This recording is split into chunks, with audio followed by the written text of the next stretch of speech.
So first things first, I know this isn't necessarily bad news. I mean, you were kind of talking, Mayor, that this happens from time to time Correct. with agreements. Correct. In a number of occasions, partnerships are formed, and for a number of reasons, one of the partners gets put into a position where he or she feels it's necessary to move on to other projects and other initiatives. That's what happened here. One of our partners decided that he needed to look at other options and other areas of interest. As a result, we're talking to other developers, and the nice thing is immediately 3 or 4 developers from not only Fort Wayne but from throughout the state found out that he might move on, and they immediately contacted us and said, we'd like to enter into discussions with you about possibly investing in this project with you. So that's really a good sign for Fort Wayne. And how did that make you feel to see so much interest from other developers? It's like as soon as Hanning and Bean said, hey, this isn't, we've got interest other places. Well, certainly we like to have all partnerships work out the best for all, and sometimes a partner moving on to another project ultimately is the best thing that could happen to a project.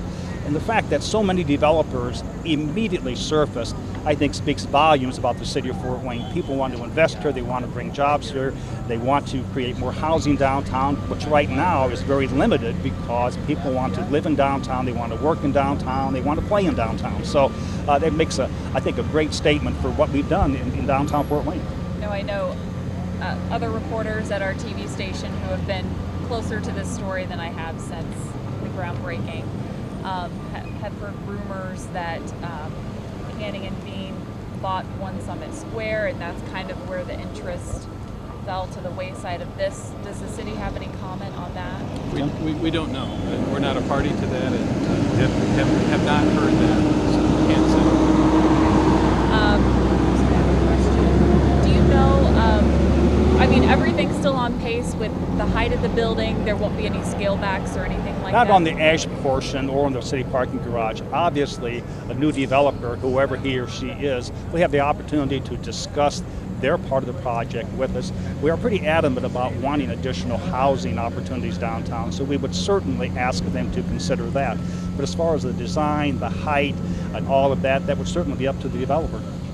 Mr. Mayor, with this announcement, does this mean that you have to loosen your standards a little bit, change your criteria of who the partner will be? Not at all.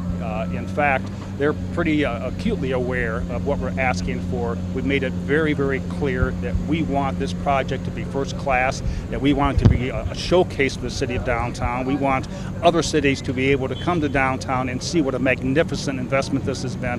So no, we're not going to lower the criteria at all. I would have to assume that for some of these companies, this is a chance for them to put a jewel in their crown. Absolutely. There's no question about that.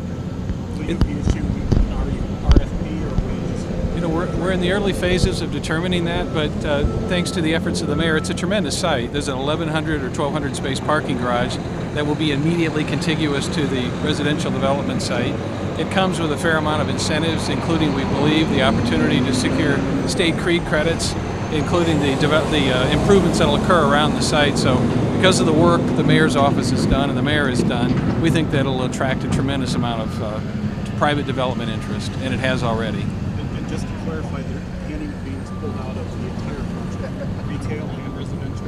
The retail component to the project will continue. There's 30,000 square feet of retail at the site, 90,000 square feet of office, which includes the ASH corporate headquarters, and an 1,100 plus space parking garage. The component that Hanning and Bean has elected not to proceed with was the residential piece. Thank you all.